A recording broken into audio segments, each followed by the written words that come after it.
Hello everyone, kitchen for অলে আপনাদের সবাইকে স্বাগত। আজকে আমি আপনাদের জন্য নিয়ে চলে এলাম সিমুইয়ের উপমার রেসিপি। এই উপমা তৈরি করতে সামান্য তেল লাগে, আর এই উপমা আপনারা সন্ধেবেলার জলখাবার বা সকালের ব্রেকফাস্টে বা টিফিন বক্সের জন্য তৈরি করতে পারেন খুব সহজে। ঝটপট দেখে নিন এই রেসিপিটি আপনারা প্রথম থেকে শেষ পর্যন্ত। প্রথমেই আমি গরম জল বসিয়ে দিয়েছি। এবার এই জলে দিয়ে দিচ্ছি 1 চামচ নুন আর হাফ চামচ মতন সাদা তেল দিয়ে এই সিমুইগুলো সম্পূর্ণ ছেড়ে দেব।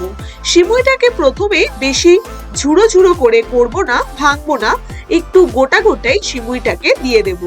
জলের মধ্যে সেদ্ধ করতে হবে 5 থেকে 7 মিনিট।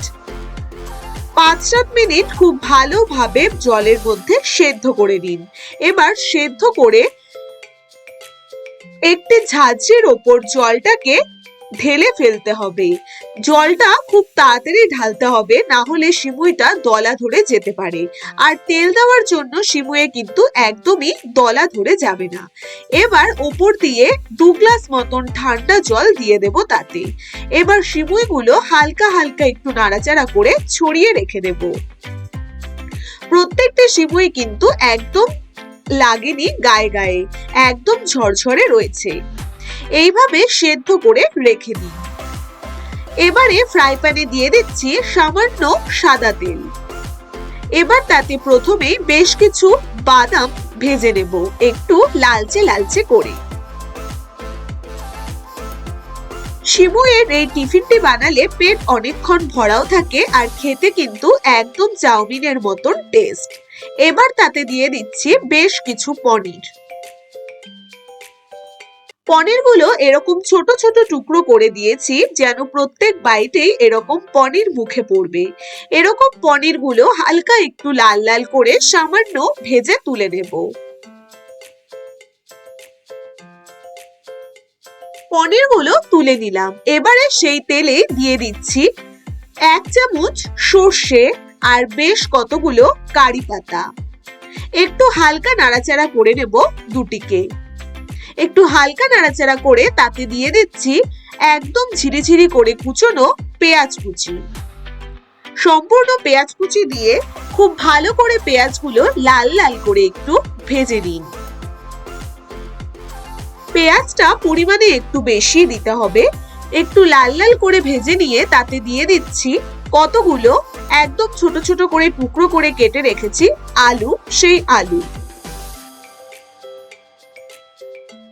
এবার আলু পেঁয়াজগুলো খুব ভালো করে নাড়াচাড়া করে একটু ভাজা ভাজা হয়ে এলে এবার তাতে দিয়ে দিতে হবে কিছু ক্যাপসিকাম আর কিছু টমেটো কুচি। খুব ভালো করে সবকিছুকে নাড়াচাড়া করতে থাকুন খানিকক্ষণ। খুব ভালোভাবে নাড়াচাড়া করে ঢাকা দিয়ে বেশ ভালোভাবে ভেজে নিন। ঢাকা দিয়ে রাখতে হবে 3 থেকে 4 মিনিট, আলুগুলো যাতে ভালোভাবে সেদ্ধ হয়ে যায়। খুব ভালোভাবে ঢাকা দিয়ে 3-4 মিনিট বাদে তাতে দিয়ে দিচ্ছি সেদ্ধ করা মটরশুঁটি আর ফুলকপি। আমি একটু ভাপিয়ে নিয়েছি, তাহলে রান্নাটা বেশ তাড়াতাড়ি হয়ে যায়। খুব ভালো করে সবকিছুকে নাড়াচাড়া করে দিতে হবে।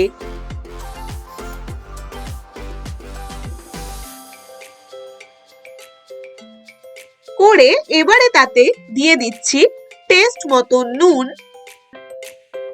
হলুদ গুঁড়ো 1 চামচ। খুব ভালো করে নাড়াচাড়া করে নিন আবারও। এই সিমুইয়ের উপমা বানাতে একদমই বেশি মশলার প্রয়োজন নেই।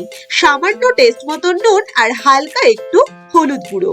খুব ভালো করে সবজিগুলোকে নাড়াচাড়া করে মিশিয়ে নিন।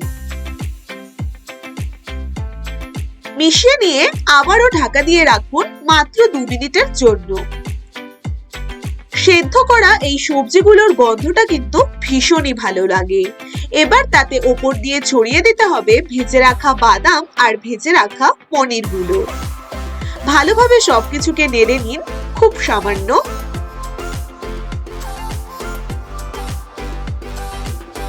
এবারে সেদ্ধ করা সিমুইগুলো ওপর দিয়ে এইরকম ভাবে হালকা হালকা করে ছড়িয়ে দিন।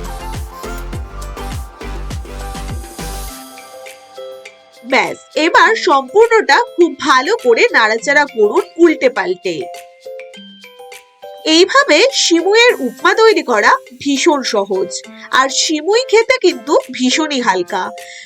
চাউমিন বা ম্যাগির থেকে এই সিমুই খাওয়ায় ভীষণ উপকারিতা। তাই এই সিমুইয়ের উপমা বানানো যেমন সহজ, খেতেও তার অনেক উপকারিতা রয়েছে। আপনারা চটজলদি বানাতে পারেন এই সিমুইয়ের উপমা। স্কুলের টিফিনের জন্য বা সকালের ব্রেকফাস্ট বা রাতের ডিনার বা সন্ধ্যাবেলার জলখাবারে তৈরি করা যায় এই রকম সিমুইয়ের উপমা। এবার খুব ভালোভাবে মিশিয়ে নিয়ে ওপর দিয়ে দিতে হবে একটি লেবুর হাফ লেবু। আমি খুব ভালো করে চিপে এর মধ্যে রসটাকে দিয়ে দিলাম। সবার শেষে এই কাজটি করতে হবে, আগে দিলে কিন্তু তেতো ভাবটা বেশি হয়ে যাবে। তাই সবার লাস্টে খুব ভালো মতন হাফ লেবু চিপে দিয়ে ভালোভাবে এপাশ ওপাশ নেড়েচেড়ে মিশিয়ে নিলেই একদম তৈরি টেস্টি টেস্টি সিমুইয়ের উপমা। এই সিমুইয়ের উপমা এইভাবে বানালে একদমই ঝরঝরে হবে, একটির গায়ে একটি লেগে থাকবে না, খেতেও ভীষণই টেস্টি। আর সব থেকে কম সময়ে আপনারাও তৈরি করতে পারেন এই রকম টেস্টি টেস্টি রেসিপি। এবার সুন্দরভাবে একটি প্লেটে সাজিয়ে নিন আর গরম গরম পরিবেশন করুন এই রকম টেস্টি টেস্টি সিমুইয়ের উপমা। স্কুলের টিফিন বক্সে আপনি যদি আপনার বাচ্চাকে এইরকম রেসিপি তৈরি করে দেন, তাহলে ওরাও কিন্তু খেয়ে ভীষণ মজা পাবে আর পেট অনেকক্ষণ ভরপুর থাকবে। বন্ধুরা, আশা করি আজকের রেসিপিটি আপনাদের ভালো লেগেছে। যদি ভালো লেগে থাকে অবশ্যই চ্যানেলটিকে সাবস্ক্রাইব, লাইক, শেয়ার করতে ভুলবেন না।